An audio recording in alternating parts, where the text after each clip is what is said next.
Media మిత్రులందరికీ నమస్కారం. నిన్న రాష్ట్ర ముఖ్యమంత్రి రేవంత్ రెడ్డి గారు అసెంబ్లీలో చేసిన ప్రసంగం చూస్తే అబద్ధాలు ఆలవోకగా ఎలా మాట్లాడొచ్చో రేవంత్ రెడ్డిని చూసి నేర్చుకోవచ్చు. బయట బూతులు అబద్ధాలు మాట్లాడుతున్న రేవంత్ రెడ్డి గారు కనీసం అసెంబ్లీలోనైనా నిజాలు మాట్లాడతారనుకున్నాం. కానీ శాసనసభను అబద్ధాలకు వేదికగా నిన్న రేవంత్ రెడ్డి గారు మార్చారు. కేసీఆర్ గారు తెలంగాణ జాతి పితగా పేరు తెచ్చుకుంటే రేవంత్ రెడ్డి గారు బూతు పితగా పేరు తెచ్చుకున్నారు. బూతులు మాట్లాడింది బహుశా ఆయనకు బువ్వ లోపలికి పోదు కావచ్చు. నోరిప్పితే బూతులే. మేము డేటాను నమ్ముకుంటే ఆయన డర్టీని నమ్ముకున్నారు. మేము ఎప్పుడు మాట్లాడినా ఆధారాలతో మాట్లాడతాం, సాక్ష్యాలతో మాట్లాడతాం. కానీ బట్టగాల్చి మీదేసే రకం రేవంత్ రెడ్డి. ఇప్పుడు నిన్న మీరందరూ కూడా అసెంబ్లీలో నిన్న చూశారు. జగదీష్ రెడ్డి గారు అన్పార్లమెంటరీ భాష వాడకపోయినా ఏకపక్షంగా ఆయనను సభ నుంచి సస్పెండ్ చేసి బయటకు పంపారు. జగదీష్ రెడ్డి గారు ఏం మాట్లాడారు? మీ అని వాడారు తప్ప ఏకవచనం నీ అనే పదం ఆయన వాడనే లేదు. వారు మాట్లాడిన దాంట్లో ఎక్కడా అన్పార్లమెంటరీ లాంగ్వేజ్ లేదు. ఆయన తప్పు మాట్లాడకపోయినా జగదీష్ రెడ్డి గారిని బయటకు పంపారు. మరి నిన్న రేవంత్ రెడ్డి గారు మాట్లాడిన భాష ఏంది? ఓ బూత్ సినిమాకు రాసుకున్న స్క్రిప్ట్ లాగా ఉంది. అదేమన్నా ప్రజలకు పనికొచ్చేది ఉందా? రాష్ట్రానికి సంబంధించింది ఏమైనా ఉన్నదా? అడ్డమైనటువంటి ఈ భాషకు ఆద్యుడే రేవంత్ రెడ్డి. ఇవాళ ఆయన ఏదో పెద్ద నీతి వాక్యాలు మాట్లాడుతూ ఇవాళ ప్రయత్నం చేస్తున్నాడు. అసలు నువ్వు ప్రతిపక్షంలో ఉన్నప్పుడే సొంత పార్టీ నాయకులను సోషల్ మీడియాలో ట్రోలింగ్ చేసినటువంటి చరిత్ర రేవంత్ రెడ్డి గారి. వ్యక్తిత్వ హననం చేయడాన్ని వృత్తిగా ఎంచుకున్న ఫస్ట్ అండ్ వర్స్ట్ పొలిటీషియన్ ఈరోజు రేవంత్ రెడ్డి గారు. Revanth Reddy garu is the father of false narratives. Revanth Reddy garu is father of body shaming. Revanth Reddy is father of foul language. Revanth Reddy is father of social media sinners. అబద్ధాలకు బ్రాండ్ అంబాసిడర్ ఎవరు అంటే అది రేవంత్ రెడ్డి అని చెప్పక తప్పదు. నిన్నేదో జీఎస్టీ వేయాలని చెప్పిండు అబద్ధాలకు. నిజంగా అబద్ధాలకు జీఎస్టీ వేయాల్సి వస్తే ఈ రాష్ట్ర ప్రభుత్వ ఖజానా మొత్తం నువ్వు మాట్లాడిన అబద్ధాలకు జీఎస్టీ కింద పోతుంది. ఈ మధ్య ఏదో రేవంత్ రెడ్డి అంటుండు అందాల పోటీలు పెడతాం హైదరాబాద్లో అంటుండు. అందాల పోటీలే కాదు, తిట్ల పోటీ కూడా పెట్టు, నీకే ఫస్ట్ ప్రైజ్ వస్తుంది. నీకంటే మించి తిట్లు తిట్టడంలో, అబద్ధాలు మాట్లాడడంలో, ఫౌల్ లాంగ్వేజ్ మాట్లాడడంలో, బాడీ షేమింగ్ వ్యాఖ్యలు చేయడంలో నీకు మించినోడు ఇంకోడు ఉండడు. ఇవాళ కేసీఆర్ గారు 14 ఏళ్ళు పోరాడి కానే కాదు రానే రాదన్న తెలంగాణను చావు నోట్లో తలబెట్టి తెలంగాణ తెచ్చిన జాతి పిత కేసీఆర్. 10 ఏళ్ళు ఈ రాష్ట్రాన్ని అద్భుతంగా పాలించి దేశానికి దిక్సూచిగా నిలిపిన నాయకుడు కేసీఆర్. జిఎస్డిపి పెరుగుదలలో, పర్ క్యాపిటా పెరుగుదలలో, ఎస్ఓఆర్ స్వంత ఆదాయ వనరుల అభివృద్ధి పెరుగుదలలో, విద్యుత్ వినియోగములో, ప్రతి ఇంటికి త్రాగునీరు అందించడములో, సాగు విస్తీర్ణం పెంచడములో, పంటల ఉత్పత్తి పెంచడములో, మిషన్ కాకతీయ ద్వారా, రైతు బంధు ద్వారా దేశానికి ఆదర్శంగా నిలిచిన నాయకుడు కేసీఆర్. కొత్త రాష్ట్రానికి ఒక దిశ నిలిపిన నాయకుడు కేసీఆర్. ఆయనను పట్టుకొని నువ్వు మార్చురీకి పంపాలని మాట్లాడతావా? నీకేమైనా విజ్ఞత ఉందా? సంస్కారం ఉందా? గతంలో జానారెడ్డి గారు ప్రతిపక్ష నాయకుడిగా ఉంటే కేసీఆర్ గారు సభానాయకుడిగా, ముఖ్యమంత్రిగా ఎప్పుడు సభలో మాట్లాడినా పెద్దలు, గౌరవనీయులు, అనుభవజ్ఞులు జానారెడ్డి గారు అని ఎంతో వినయంగా, ఎంతో మర్యాదతో జానారెడ్డి గారి గురించి మాట్లాడేది. కానీ నువ్వు మాట్లాడుతున్న భాష ఏంటి? చావును కోరుకుంటావా? తెలంగాణ సాధించిన జాతిపిత కేసీఆర్ చావును కోరుకునే నీకు సంస్కారం ఉందా అని నేను అడుగుతా ఉన్నా. నువ్వు మాట్లాడే భాష వల్ల తెలంగాణ పరువు, ప్రతిష్ట, గౌరవం మంటగలిసిపోతా ఉంది. రాష్ట్రానికి నష్టం జరుగుతూ ఉంది. తెలంగాణ అంటే ఈ దేశంలో ఒక గౌరవం ఉంది, ఒక ప్రతిష్ట నిలిపిండు కేసీఆర్.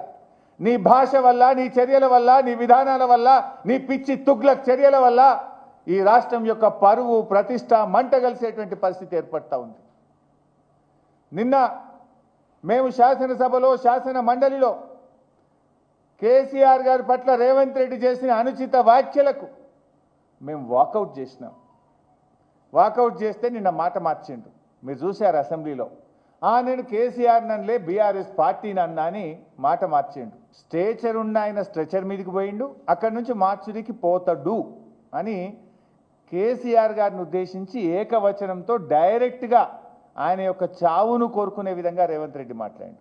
నిన్న సిగ్గు లేకుండా అసెంబ్లీలో ఏమంటాడు, మళ్ళీ మాట మార్చి లేలే నేను కేసీఆర్ని అనలేదు బీఆర్ఎస్ పార్టీని అన్నా. ఇంతకంటే సాక్ష్యం ఇంకోటి కావాలన్నా?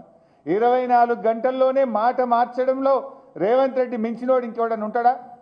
నీకు సిగ్గుంటే, నిజాయితీ ఉంటే క్షమాపణ చెప్పు.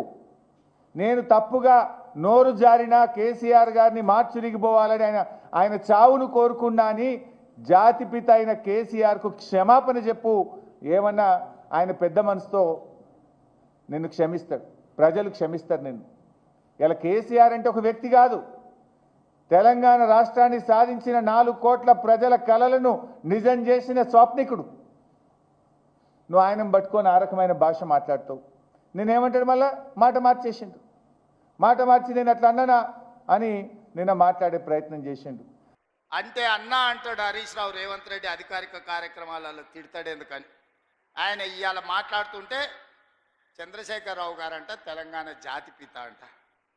మిత్రులారా, ఇట్లా మాట్లాడితే ఇంకా నేను ఏదో ఒకటి అనకపోతే ఎట్లయితుంది మీరు చెప్పురు. జాతిపిత గురించి మీకు తెలుసు కదా.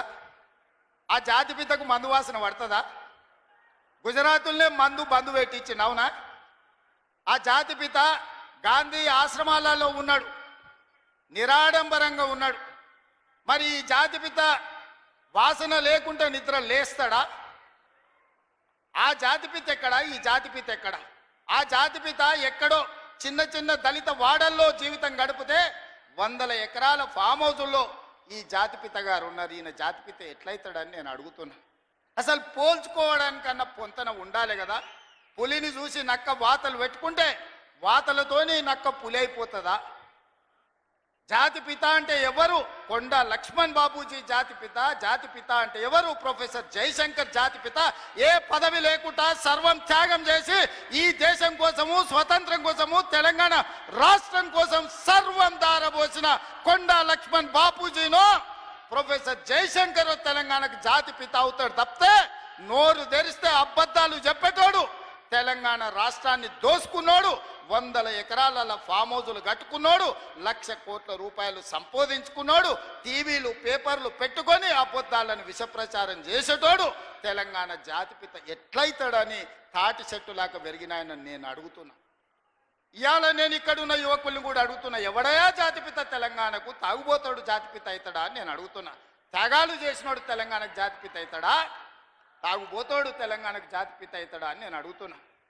ఒక జయశంకర్, ఒక కొండా లక్ష్మణ్ బాబుజీ తెలంగాణ జాతిపితలు అవుతారు తప్పితే తెలంగాణను జలగల్లాక పట్టి పీడించుకున్నవాడు, తెలంగాణ ప్రజల రక్తం దాగినోడు ఎవడు జాతిపిత కాడు. ప్రొఫెసర్ జయశంకర్ గారు ఊరిని రెవెన్యూ విలేజ్ చేయకుండా అవమానించిన చరిత్ర మీదైతే ఆ రెవెన్యూ విలేజ్ చేసిన చరిత్ర మాది. కాళోజీ కళాక్షేత్రాన్ని పూర్తి చేసిన చరిత్ర మీదైతే 10 ఏళ్ళు పడవ పెట్టిన చరిత్ర మీది. అందుకే మిత్రులారా, ఈరోజు తెలంగాణ సమాజం అంతా ఆలోచన చేయాలి. ఆనాడు తెలంగాణ ఉద్యమం చేసినాను, ఉద్యమంలో ముందు భాగాన నిలబడ్డాను. ఒక్కసారి కాదు 2 సార్లు తెలంగాణ రాష్ట్రానికి ముఖ్యమంత్రిగా చేసింది. 10 ఏళ్లలో దాదాపుగా నేను అసెంబ్లీలో మళ్ళా లెక్కలు చెప్తా. 20 లక్షల కోట్లు చంద్రశేఖరరావు గారి చేతిలోకి వచ్చినాయి.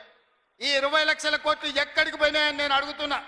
ఇవాళ నేను చెప్పదలుచుకున్న, చంద్రశేఖరరావు గారు చేసిన అప్పుల కోసం నేను కట్టింది 1,53,000 కోట్లు బ్యాంకులకు అసలు మిత్తి పేరు మీద నేను కట్టిన.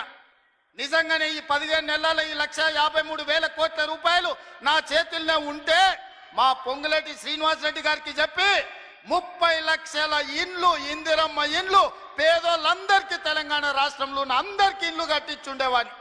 ఇవాళ నా దగ్గర ఇండ్లు లేని పేదల లెక్క 25 లక్షలే ఉంది.